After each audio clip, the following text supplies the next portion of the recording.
Hello everyone, I am Dr. Kiran Mavi and I teach you guys chemistry. So we will start with the first chapter of class 11 which is some basic concepts of chemistry. So बेटा chemistry को detail में पढ़ने से पहले हम थोड़ा science के बारे में जान लेते हैं कि साइंस क्या है. तो साइंस को सिंपल लैंग्वेज में हम कहें कि जो ह्यूमन नॉलेज है, ठीक है, ह्यूमन इंटेलिजेंस को अगर हम नेचर को स्टडी करने के लिए यूज करें तो सिंपल उसे हम साइंस कह देते हैं कि natural substances, natural phenomena, natural things जो भी हैं, इनको पढ़ने के लिए अगर आप अपनी ह्यूमन इंटेलिजेंस को यूज करें तो उसे क्या बोल देते हो आप? साइंस बोल देते हो. अब साइंस की बहुत सारी फर्दर ब्रांचेस हैं जैसे कि फिजिक्स हो गई, chemistry, geology, botany, zoology, combined biology बोल देते हैं. ठीक है, तो हमारा मेन फोकस किस पे रहेगा? केमिस्ट्री पे रहेगा. तो केमिस्ट्री एक्चुअल में क्या है? Chemistry is the study of matter. Matter की स्टडी को हम केमिस्ट्री बोल देते हैं. मैटर की कॉम्पोजिशन क्या है, उसकी प्रॉपर्टीज क्या है, ठीक है, वो कैसे फर्दर रिएक्ट करेगा, ये सब किस में आ जाता है? केमिस्ट्री में आ जाता है. तो फादर ऑफ केमिस्ट्री कौन है? Antoine Lavoisier is considered to be the father of chemistry. क्या है स्पेलिंग इसकी? एंटोइन लेवोइजियर.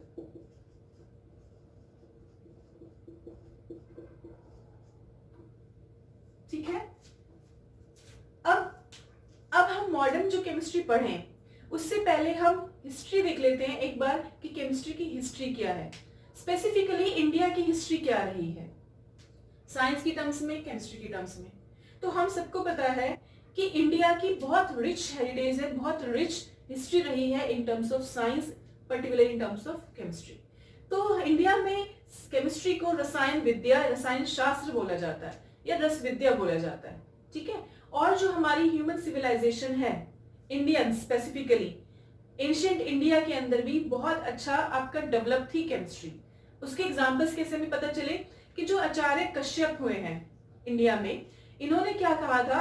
अपने टाइम पे एक एटॉमिक थ्योरी दी थी.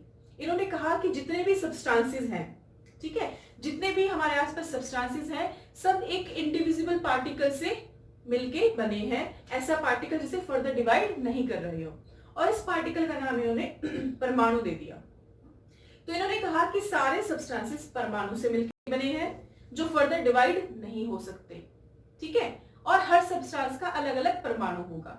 और इन्होंने ये भी कहा कि परमाणु आपस में जुड़ के पेयर की फॉर्म में रह सकते हैं या ट्रिपलेट्स की फॉर्म में भी रह सकते हैं. तो अब जो आप थ्योरी पढ़ते हो तो स्टार्टिंग करते हो डाल्टन एटॉमिक थ्योरी से, है ना. एटम की जो स्ट्रक्चर पढ़ने के लिए थ्योरीज पढ़ते हैं आप, डाल्टन एटॉमिक थ्योरी से आप स्टार्ट करते हैं.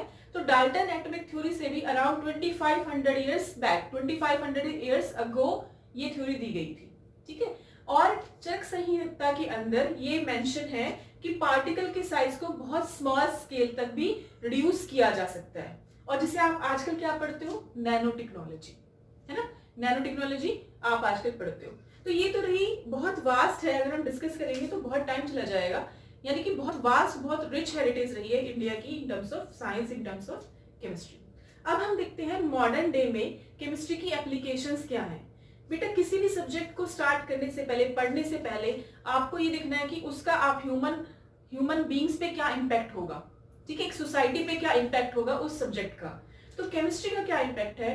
स्टार्टिंग फ्रॉम योर क्लोथ्स, ठीक है, रेयन से मिलके बने हैं, टेरिलीन, सिंथेटिक बहुत सारे पॉलीमर हैं जिससे क्लोथ्स मिलके बने हैं. आप जो फूड खाते हो, है ना, जो फूड लेते हो आप, तो एग्रीकल्चर में भी बहुत एडवांसमेंट हमारी वजह से आई है, केमिस्ट्री की वजह से आई है. बहुत अच्छी फर्टिलाइजर्स यूज होने लगे, बहुत अच्छे इंसेक्टिसाइड हम यूज कर रहे हैं. ठीक है. और क्या है? ऑटोमोबाइल इंडस्ट्री, पेट्रोल, डीजल, ये सब कहाँ से आया? केमिस्ट्री से आया. आप अगर बीमार हो जाते हैं तो मेडिसिन लेते हैं, वो भी किससे आई हैं? केमिस्ट्री के थ्रू आई हैं. ठीक है. जो बहुत आपकी डेडली डिजीज है, फॉर एग्जाम्पल कैंसर, तो कैंसर के लिए भी सिस्प्लेटिन एंड टैक्सोल ये ड्रग्स डिस्कवर हो चुकी हैं. तो स्मॉल सिस्प्लेटिन क्या है? इसमें प्लेटिनम मेटल होता है जो 2 क्लोरीन एटम से जुड़ा है और NH3 से भी अटैच है. ये आपका सिस्प्लेटिन है. टैक्सोल भी किसके लिए यूज हुआ है? कैंसर के लिए यूज हुआ है. एक और ड्रग है एजिडोथाइमिडीन. एजिडोथाइमिडीन ये ड्रग एड्स के क्योर के लिए यूज की जाती है, एड्स को ठीक करने के लिए की जाती है. ठीक है. अब आपको फीवर हो गया तो आप एंटीपायरेटिक्स ले लेते हैं.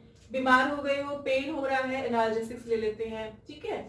और आप बहुत सारी रेंज ऑफ मेडिसिन है जिन्हें आप ले लेते हैं। तो ये सब कहाँ से आई है बेटा? केमिस्ट्री से ही आई है। तो और हमारे एनवायरनमेंट पे क्या इफेक्ट हो रहा है? जो ओजोन लेयर डिप्लीट हो रही है, ओजोन डिप्लीशन हो रहा है क्लोरोफ्लोरोकार्बन की वजह से। तो आजकल हम क्या ऐसे मटेरियल डेवलप करने की कोशिश कर रहे हैं जो इन क्लोरोफ्लोरोकार्बन के स्थान पे, उनकी जगह पे यूज हो सके, ठीक है। तो इस तरह से केमिस्ट्री का बहुत वाइड एप्लीकेशन है आपकी लाइफ के अंदर, ठीक है। तो अब हम स्टार्ट करते हैं एक्चुअल केमिस्ट्री से। तो बेटा केमिस्ट्री अभी हमने कहा था it is the study of matter. Matter की स्टडी को आपने केमिस्ट्री बोल दिया था। तो ये मैटर क्या है?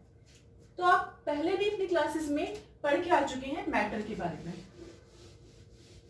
एक बात ध्यान रखो, अपने कॉपी पेंसिल लेके बैठिए, नोटबुक लेके बैठिए और सब कुछ जो भी मैं बोलूं बोर्ड पे लिखे फटाफट से साथ साथ नोट्स बनाते जाइए अपने, ठीक है। तो स्टार्ट करते हैं मैटर से। मैटर क्या है? कोई भी सब्सटेंस जिसका कुछ मास होगा और कोई कुछ स्पेस ऑक्यूपाई कर रहा होगा, आप उसे क्या कहोगे? मैटर कह देते हो। Any substance which has some mass and occupies some space, occupies some space, आप उसे क्या बोल देते हैं? मैटर बोल देते हैं, ठीक है। और आप अपनी फाइव सेंसेस के थ्रू उसे फील भी कर सकते हैं मैटर को। जैसे कि मैटर क्या है? आपके आसपास जो भी चीजें दिख रही है सब मैटर ही तो बेटा, ठीक है। ये बोर्ड एक मैटर है, ये एक मार्कर भी मैटर है, वुड मैटर है, ठीक है। इनफैक्ट एयर भी एक मैटर ही है ना, जो आप एयर ब्रीथ कर रहे हैं या फील कर रहे हैं, तो ये सब मैटर है। तो स्टार्ट करते हैं क्लासिफिकेशन से। Physical classification of matter. क्या कैसे क्लासिफाई करोगे? तो अब तक आपने जनरली 3 स्टेट्स ऑफ मैटर पढ़ी हैं। कौन कौन सी? Solid, liquid and gaseous state, है ना। Solid, liquid and gaseous state of matter. अब आपको 2 स्टेट्स और पढ़नी है, which is plasma and BEC। Plasma and BEC। BEC stands for Bose-Einstein condensate। Bose-Einstein condensate। तो सॉलिड क्या है? सॉलिड का एग्जांपल बताओ, वुड। ये बोर्ड एक सॉलिड है ना, व्हाइट बोर्ड जो है। तो सॉलिड में जो पार्टिकल्स होते हैं एक दूसरे के बहुत क्लोजली पैक्ड होते हैं। सॉलिड के जो कांस्टेंट पार्टिकल्स हैं, देखो मैं हमेशा ना कई जगह मैं कॉन्स्टिट्यूएंट यूज करूंगी। कॉन्स्टिट्यूएंट पार्टिकल्स वो होते हैं जिनसे मिलकर कोई सब्सटेंस बना होता है। तो जो सॉलिड के जो कांस्टेंट पार्टिकल्स हैं ये बहुत क्लोजली पैक्ड होते हैं, ठीक है। जब बहुत क्लोजली पैक्ड है तो क्या मूवमेंट हो पाएगी? आप एक बॉक्स में बहुत क्लोजली पैक्ड बॉल को फिट कर दो, क्या वो मूव हो पाएंगे? नहीं। तो सिमिलरली इतने क्लोजली पैक्ड हैं तो मूवमेंट क्या रहेगी? बहुत वीक रहेगी, और सिंपल कह सकते हो बहुत कम मूवमेंट रहेगी, ओनली वाइब्रेशन होगी जस्ट, ठीक है। क्लोज पैकिंग की वजह से एक डेफिनेट शेप होगी। तो सॉलिड की क्या होती है? एक डेफिनेट शेप होती है और डेफिनेट वॉल्यूम भी होता है, ठीक है। जैसे कि वुड हो गया, ये व्हाइट बोर्ड हो गया, मार्कर हो गया, आयरन हो गया, ये सब क्या सॉलिड के एग्जांपल्स हैं। इसके कांस्टेंट पार्टिकल्स बहुत क्लोजली पैक्ड होंगे। इन पार्टिकल्स के बीच में फोर्सेस कैसे होंगे? बहुत स्ट्रॉन्ग फोर्सेस होंगे। इन कांस्टेंट पार्टिकल्स के बीच में फोर्सेस कैसे होंगे? बहुत स्ट्रॉन्ग फोर्सेस होंगे, और मूवमेंट बहुत कम रहेगी। सेकंड है लिक्विड। देखो लिक्विड में जो कांस्टेंट पार्टिकल्स हैं वो इतने क्लोजली पैक्ड नहीं होते जितने कि सॉलिड में पैक्ड होते हैं। क्लोज पैकिंग नहीं होती है लिक्विड के अंदर, ठीक है। और जो फोर्सेस हैं, अट्रैक्शन फोर्सेस जो हैं इन पार्टिकल्स के बीच में, वो वीकर होते हैं एज कंपेयर टू सॉलिड। इन कांस्टेंट पार्टिकल्स के बीच में जो फोर्सेस होंगे वो वीक होंगे एज कंपेयर टू सॉलिड, ठीक है। अब इनकी कोई डेफिनेट शेप होती है क्या? नो, कोई डेफिनेट शेप नहीं होती। जैसे कि वाटर की कोई शेप होती है? नहीं, अगर आप इसे जिस कंटेनर में डालेंगे, सपोज आपने एक टम्बलर में वाटर ऐड किया है तो उस टम्बलर की शेप ले लेता है, ठीक है। किसी जग में डालेंगे तो जग की शेप ले लेगा। जिस भी कंटेनर में आप लिक्विड को डालते हैं उसी की शेप को वो अटेन कर लेता है, इसकी खुद की कोई पर्टिकुलर शेप नहीं होती। लेकिन वॉल्यूम फिक्स होता है, वॉल्यूम एक फिक्स होता है, दे हैव डेफिनेट वॉल्यूम, ठीक है। Next is gaseous state of matter और सिंपल गैसेस। तो गैसेस में क्या होता है, इसके तो पार्टिकल्स और भी दूर दूर होते हैं, बहुत दूर दूर होते हैं, ठीक है। जब बहुत दूर दूर पार्टिकल्स हैं तो जो फोर्सेस हैं इन दोनों के बीच में बहुत ही वीकेस्ट फोर्सेस होते हैं, बहुत वीक फोर्सेस होते हैं, ठीक है। और ना कोई डेफिनेट शेप है, नो डेफिनेट शेप, और ना ही डेफिनेट वॉल्यूम होता है। कोई डेफिनेट शेप भी नहीं होती और कोई डेफिनेट वॉल्यूम भी नहीं होता in case of gaseous. Gases के एग्जांपल जैसे आपकी हाइड्रोजन हो गई, ऑक्सीजन हो गई, एयर, एयर तो गैसियस का मिक्सचर है ना। Next is plasma. प्लाज्मा क्या है, four state of matter consider की जाती है, ठीक है। प्लाज्मा क्या है, आपकी फोर स्टेट ऑफ मैटर है और एक्चुअल में क्या है, ये आयनाइज्ड गैस है, आयनाइज्ड गैस, ठीक है। इतनी एनर्जी गैसियस एटम को प्रोवाइड की जाती है कि उसका एक इलेक्ट्रॉन लूज हो सके, ठीक है, और वो आयनाइज हो सके। और ये आयंस जो हैं और जो इलेक्ट्रॉन्स है वो साथ में एग्जिस्ट करते हैं, को एग्जिस्ट करते हैं, उस स्टेट को आप प्लाज्मा बोल देते हो, ठीक है।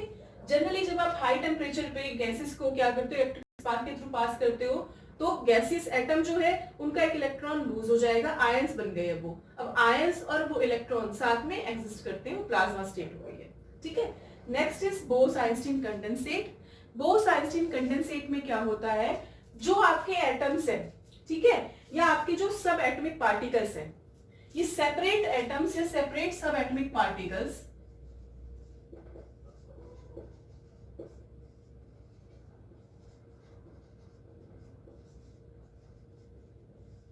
ये कूल किए जाते हैं एब्सोल्यूट जीरो टेम्परेचर तक।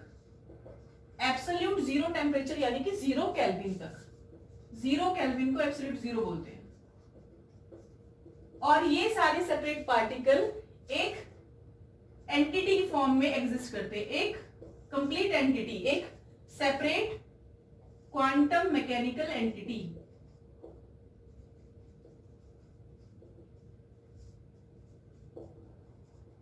की फॉर्म में एग्जिस्ट कर देते हैं, ठीक है। ज्यादा डिटेल में जाने की जरूरत नहीं है, आपको समझ में आ गया। These are the 5 states of matter. 3 आप ऑलरेडी पढ़ चुके हो, 2 फर्दर ऐड की गई है। Plasma is the 4th state, ionised gas example है। 5th इज बोस-आइंस्टीन कंडेंसेट, जिसमें कूल किया जाता है, ठीक है, सेपरेट एटम्स को, सेपरेट सब एटॉमिक पार्टिकल्स को, स्पीशीज को, और वो एक साथ एग्जिस्ट करती हैं, ठीक है, एक एंटिटी की फॉर्म में। ये था आपका मैटर का classification. This is physical classification of matter. State के क्या हमने बताई है मैटर की। अगर केमिकली हम मैटर्स को क्लासिफाई करें तो ब्रॉडली हमारे पास 2 कैटेगरीज आएंगी क्लासिफिकेशन ऑफ मैटर में, प्योर सब्सटेंसेस एंड मिक्सचर। अभी पॉज करो वीडियो को और ये फटाफट से नोट डाउन कर लो, ठीक है।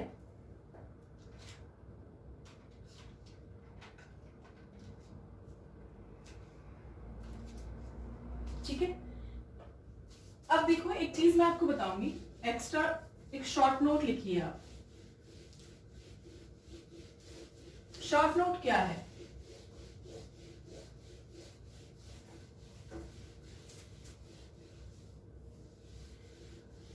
जो सॉलिड, लिक्विड और गैसियस स्टेट्स हैं, सॉलिड, लिक्विड और गैसेस, ये जो स्टेट्स हैं ये इंटर कन्वर्टिबल हैं, यानी कि एक दूसरे में कन्वर्ट हो सकती हैं।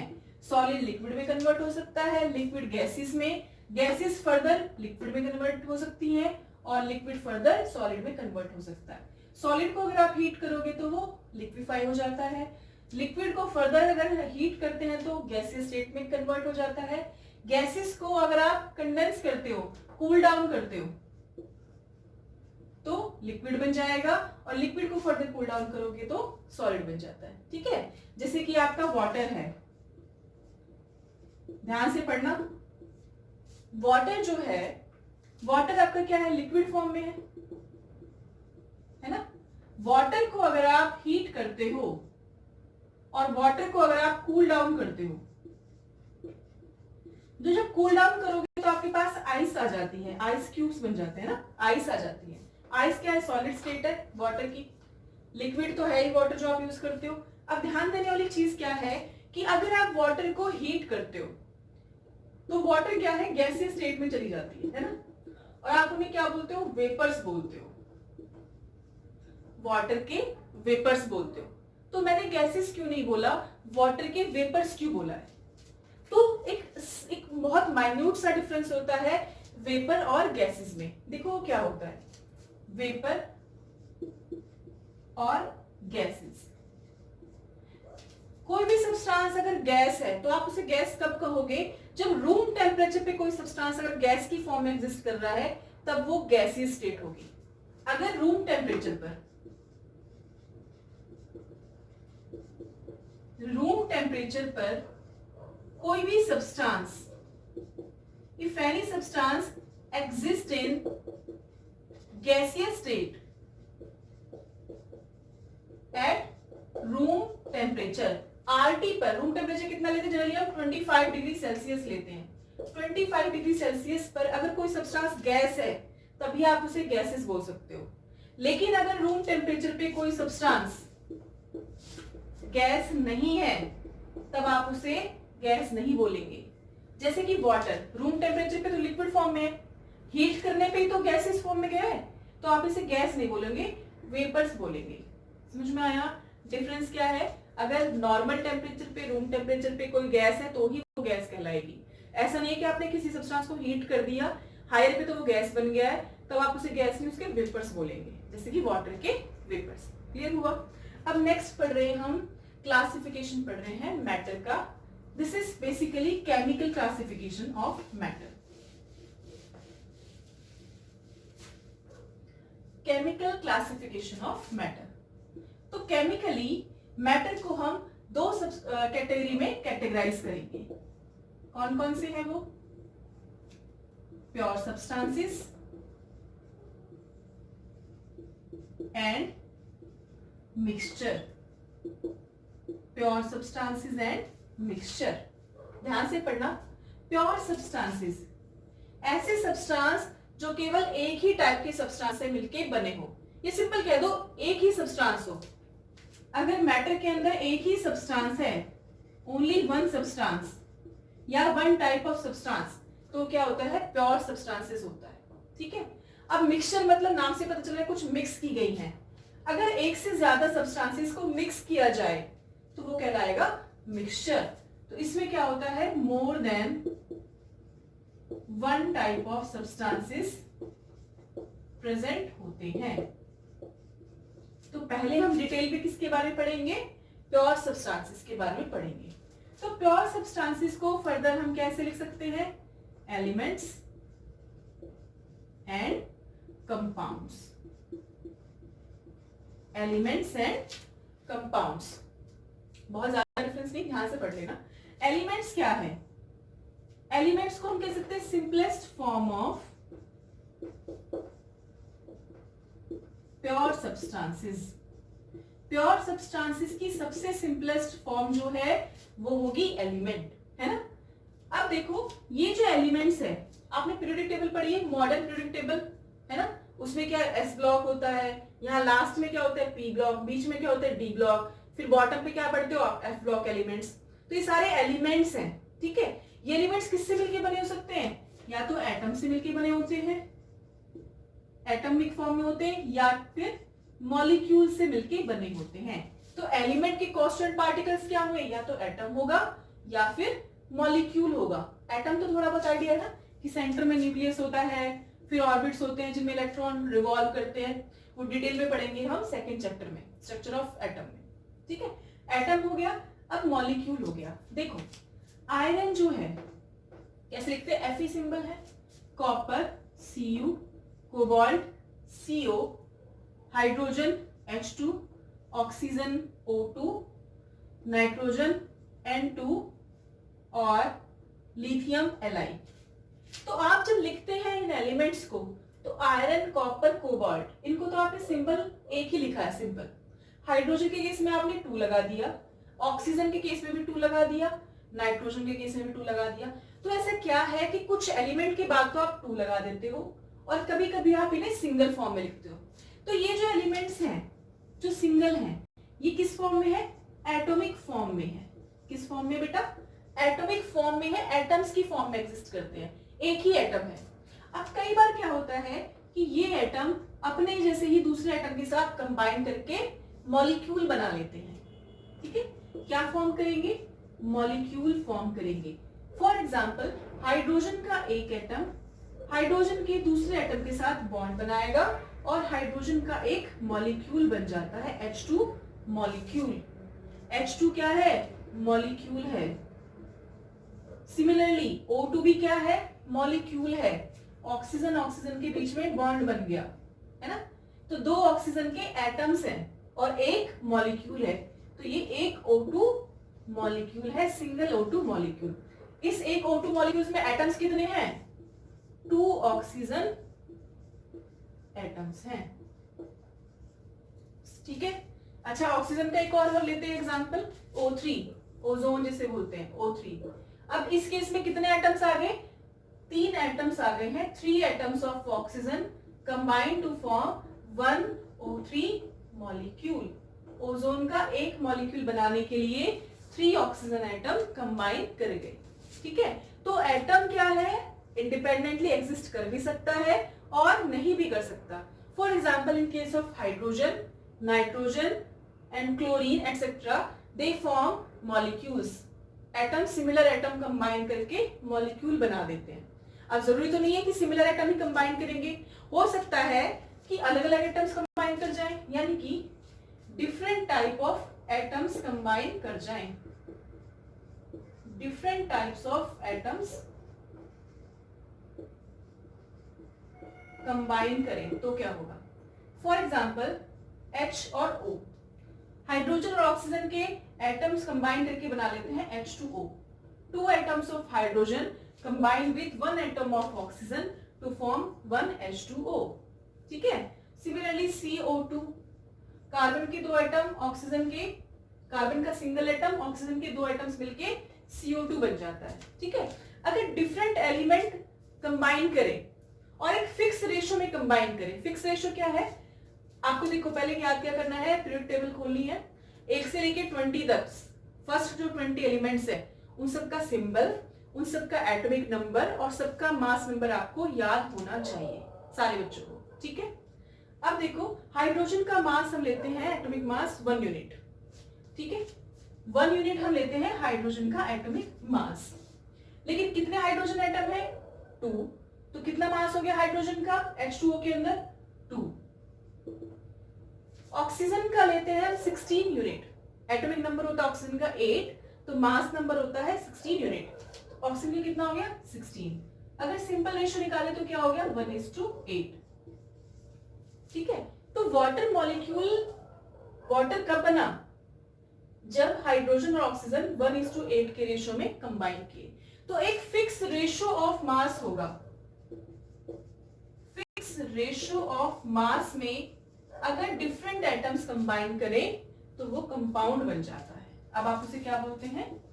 कंपाउंड बोल सकते हैं।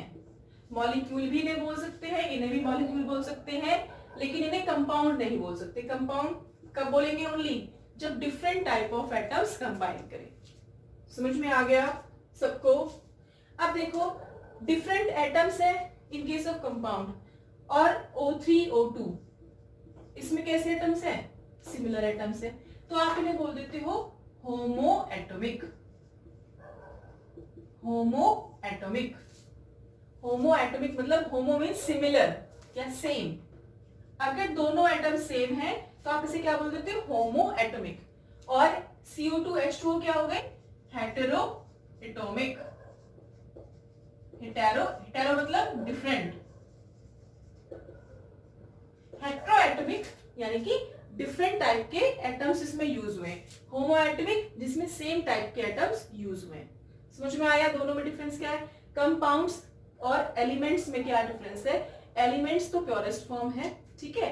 एलिमेंट में एक एटम भी हो सकता है, एटम कंबाइन करके मॉलिक्यूल की फॉर्म में भी रह सकते हैं। लेकिन कंपाउंड में मॉलिक्यूल्स क्या बोलोगे उन्हें? कंपाउंड कब बोलोगे उन्हें? जब डिफरेंट टाइप के एटम्स कंबाइन कर जाएं एक फिक्स रेशियो बाय मास में। जैसे कि H2O, CO2, ये सब क्या है? आपके कंपाउंड है, ठीक है। O2 को कंपाउंड नहीं बोलोगे आप, O3 को कंपाउंड नहीं बोलोगे, ये मॉलिक्यूल्स हैं, ठीक है। अब हम जनरल लैंग्वेज में H2O, CO2 को भी मॉलिक्यूल बोल सकते हैं, कोई डिफरेंस नहीं है। लेकिन आपको याद ये रखना है कि ये तो मॉलिक्यूल हो सकते हैं बट ये कंपाउंड नहीं हो सकते। समझ में आ गया सबको? आई होप आपको समझ में आया होगा। होमोएटमिक सेम टाइप के एटम्स है, हेटेरोएटमिक डिफरेंट टाइप के एटम्स अगर हैं तो। अब यहां से एक वर्ड आ गया एटॉमिसिटी। एटॉमिसिटी, तो एटॉमिसिटी क्या है? किसी भी कंपाउंड में या किसी भी एलिमेंट में, ठीक है, कोई भी सब्सटेंस आपके पास है, जितने नंबर ऑफ एटम्स है, number of atoms present in a molecule और कंपाउंड, क्या होता है? एटॉमिसिटी होता है। किसी भी एलिमेंट या कंपाउंड में कितने एटम्स कंबाइन कर रहे हैं वो उसकी एटॉमिसिटी है। जैसे कि H2O, H2O में कितने एटम्स हैं? हाइड्रोजन के 2 एटम्स हैं, प्लस ऑक्सीजन का कितना एटम है? 1 एटम। तो टोटल कितने एटम्स हो गए? 3 एटम्स। तो हाइड्रोजन H2O वाटर की एटॉमिसिटी कितनी हुई? 3 हुई। Similarly CO2 carbon dioxide, 1 atom है कार्बन का, 2 एटम्स है ऑक्सीजन के, जो कंबाइन करके CO2 बना रहे हैं। तो एटम्स कितने हो गए टोटल? 3। तो एटॉमिसिटी कितनी हो गई? 3। अगर हम O3 लेते हैं, O3 इसके भी कितने एटम्स है? 3। O2 के इसमें कितना? O2 H2N2 कितने एटम्स हैं? 2। तो एटॉमिसिटी कितनी हो गई? 2। HCl, HCl कितने एटम्स है? एक हाइड्रोजन का एटम है और एक क्लोरीन का, तो टोटल कितने एटम्स हो गए? 2 एटम्स हो गए। अमोनिया NH3, एक नाइट्रोजन का atom, 3 hydrogen atom, total 4 hydrogen, total 4 atoms हो गए हैं। तो ये हो गई इनकी एटॉमिसिटी, ठीक है। स्टार्ट किया था हमने मैटर से। मैटर का फर्स्ट क्लासिफिकेशन था प्योर सब्सटेंसेस, फर्स्ट टाइप था प्योर सब्सटेंसेस, यानी कि एक ही टाइप के सब्सटेंस। एक ही टाइप में एलिमेंट हो सकता है कंबाइन, या फिर कंपाउंड हो सकता है। एलिमेंट्स क्या है? या तो एटॉमिक फॉर्म में एग्जिस्ट करेंगे या मॉलिक्यूलर फॉर्म में। एटॉमिक फॉर्म के कौन से? Iron, copper, cobalt. Molecular form के कौन से? H2O2, N2। एलिमेंट्स के बारे में, एलिमेंट्स अभी पढ़ा आपने, है ना। एलिमेंट्स यानी कि पूरी पीरियोडिक टेबल इमेजिन करिए, एलिमेंट्स उसमें सब में होते हैं। तो S block element, P block element, D block element, और बॉटम में क्या होते हैं आपके? F ब्लॉक एलिमेंट्स, ठीक है। तो अराउंड मॉडर्न पीरियोडिक टेबल के अंदर 118 टोटल एलिमेंट्स प्रेजेंट हैं, जिनमें से अप्रोक्सीमेटली 94 नेचुरली अकरिंग है, जो हमें नेचर से मिले हैं, और रिमेनिंग जो है अराउंड 24 वो ह्यूमन मेड है, मैन मेड है, लेबोरेटरी में सिंथेसाइज किए गए हैं, ठीक है। अब ब्रॉडली हम एलिमेंट्स को 3 कैटेगरीज में डिवाइड कर सकते हैं: metals, non metals and metalloids. Metal, non metal and metalloids. तो जो मेटल है good conductor of heat and electricity, ठीक है। इलेक्ट्रॉन लूज करने की इनकी टेंडेंसी होती है, इलेक्ट्रॉन लूज कर सकते हैं, इसीलिए गुड कंडक्टर ऑफ इलेक्ट्रिसिटी होते हैं, ठीक है। ये मैलिएबल होते हैं,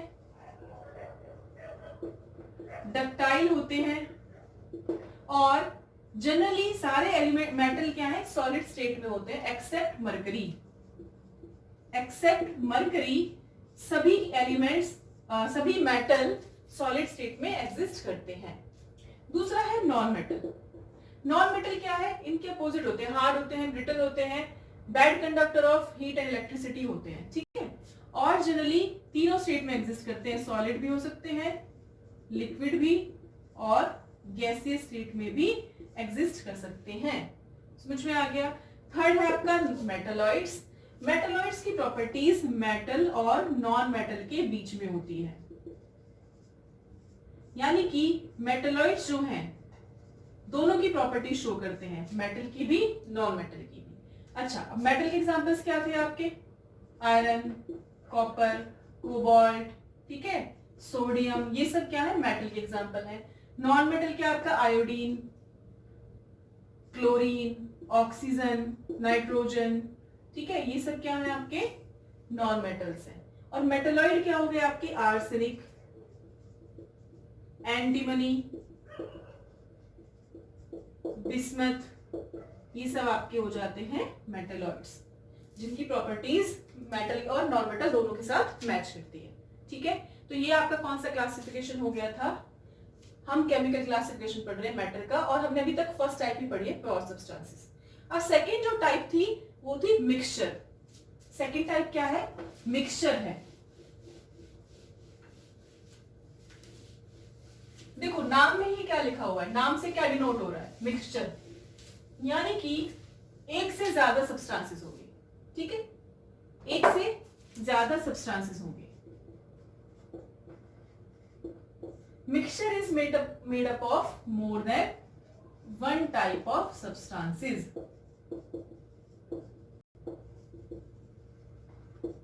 और जब वो कंबाइन करेंगे तो कोई फिक्स रेशो नहीं होता, फिक्स रेशो में कंबाइन नहीं कर सकते हैं। नो डेफिनेट रेशो और नो फिक्स रेशो। जब ये कंबाइन करेंगे तो किसी फिक्स रेशो या डेफिनेट रेशो में कंबाइन नहीं करते, रैंडमली कंबाइन कर सकते हैं। ठीक है, अब इसकी भी फर्दर कैटेगरीज आ गई। कौन कौन सी? होमोजीनियस मिक्सचर,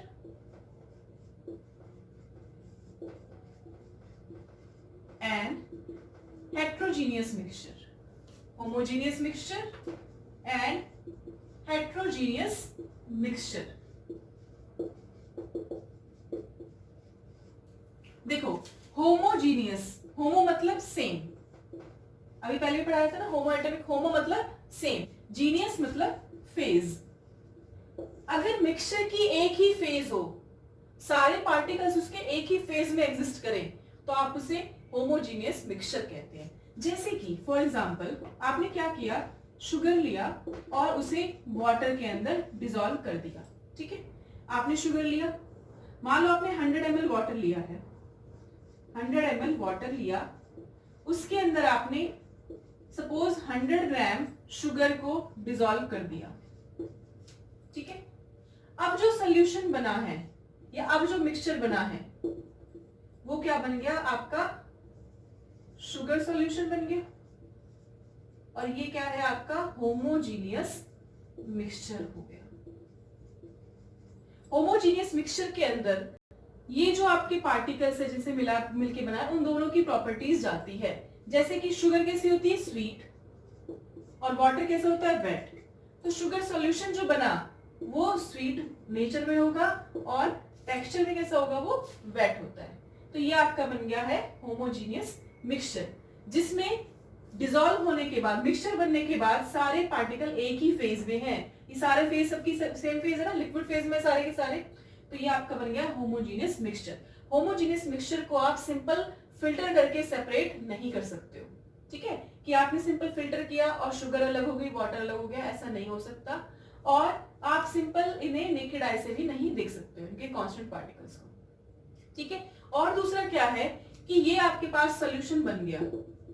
ठीक है, अब आप चाहे उसका यहां से कोई पार्ट उठाए, चाहे यहां से कोई पार्ट उठाइए, चाहे यहां से कोई पार्ट उठाइए, तीनों अगर पार्ट जो उठाए हैं उन सबकी कॉम्पोजिशन आपको क्या मिलेगी? सिमिलर मिलेगी। Composition through out the solution क्या रहेगी? सेम रहेगी, सेम रहेगी थ्रू आउट द मिक्सचर। किस केस में? In case of homogeneous mixture.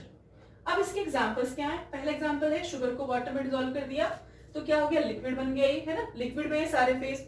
कई बार सॉलिड मिक्सचर भी होता है ना, सॉलिड मिक्सचर जैसे कि आपने ब्रास या ब्रॉन्ज जो यूज करते हो, कॉपर का, जिंक का जो मिक्सचर हो गया, कॉपर का, टिन का मिक्सचर हो गया, तो ये सब भी क्या है, सॉलिड स्टेट में भी हो सकते हैं। आपकी जो एयर है, एयर भी क्या है, एक होमोजीनियस मिक्सचर है।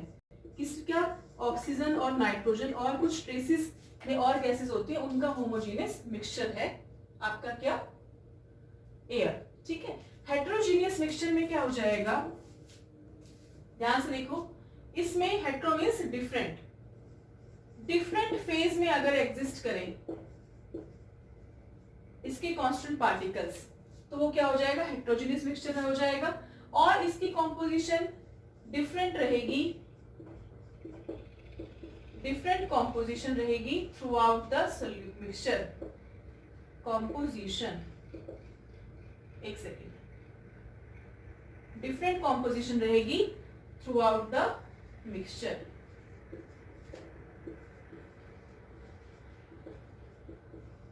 जैसे कि सिंपल ले लीजिए, मान लो आपने क्या किया, ये जो एयर लिया है, एयर आपने बताया भी होमोजेनियस मिक्सचर है, किस किस का, स्पेसिफिकली मान लो ऑक्सीजन और नाइट्रोजन गैसेस हैं, तो ये दोनों सेम फेज में है।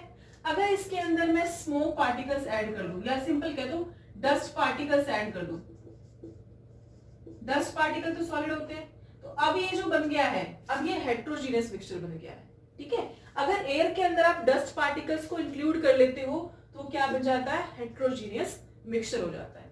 मान लो आपने सैंड को और शुगर को ऐड कर दिया, ठीक है, सैंड पार्टिकल्स को और शुगर को ऐड कर दिया, तो क्या आपस में मिक्स होंगे और क्या उसका composition through out the mixture same रहेगा, नो। तो आप इसे क्या बोल देते हैं, हेट्रोजीनियस का एग्जांपल बोल देते हैं। तो ये था आपका आज का टॉपिक, जो हमने क्या क्या कवर किया है। सिंपल हमने बेसिक डेफिनेशन लिया है, ठीक है, थोड़ी हिस्ट्री बताई केमिस्ट्री की, और आपको मैटर के बारे में बताया कि मैटर की स्टेट्स कौन कौन सी है, और केमिकली मैटर को आप दो कैटेगराइज में डिवाइड कर सकते हो, प्योर सब्सटेंसेस और मिक्सचर। तो प्योर सब्सटेंसेस एक ही सब्सटेंस है, अब वो एलिमेंट हो सकता है, कंपाउंड। अच्छा, आपके माइंड में क्वेश्चन आ रहा होगा कि आपने सपोज कंपाउंड में एग्जांपल लिया था H2O, H2O, तो आप कहेंगे कि डिफरेंट डिफरेंट एलिमेंट्स आ गए। बेटा एलिमेंट्स या एटम डिफरेंट है, बट जो कंपाउंड फॉर्म हुआ है वो प्योर रहेगा, यानी कि वाटर है तो वाटर ही है इसके अंदर। अगर आप इसके अंदर मान लो कोई CO2 या NH2 ऐड कर देते हो, NH3, अब ये कंपाउंड नहीं है, अब ये मिक्सचर बन गया है। ठीक है, तो वाटर है तो सारे के सारे वाटर के ही मॉलिक्यूल्स होंगे या कंपाउंड्स होंगे, तो प्योर सब्सटेंसेस है। एटोमिसिटी क्या पढ़ी थी, atomicity number of atoms in a molecule और कंपाउंड इज कॉल्ड एटोमिसिटी। ठीक है, फिर हमने मिक्सचर पढ़ लिया, होमोजेनियस मिक्सचर, हेट्रोजेनियस मिक्सचर। होमो में सेम फेज रहेगी और through out the mixture composition fix रहेगी। हेटेरोजेनियस में अलग फेज हो जाएगी और थ्रू आउट द जो मिक्सचर है कॉम्पोजिशन एक जैसी नहीं मिलेगी, अलग अलग मिलेगी। ठीक है, तो ये थे आपके मैटर के बारे में। आज के लेक्चर इतना ही काफी है। आई होप आपको ये समझ में आया होगा।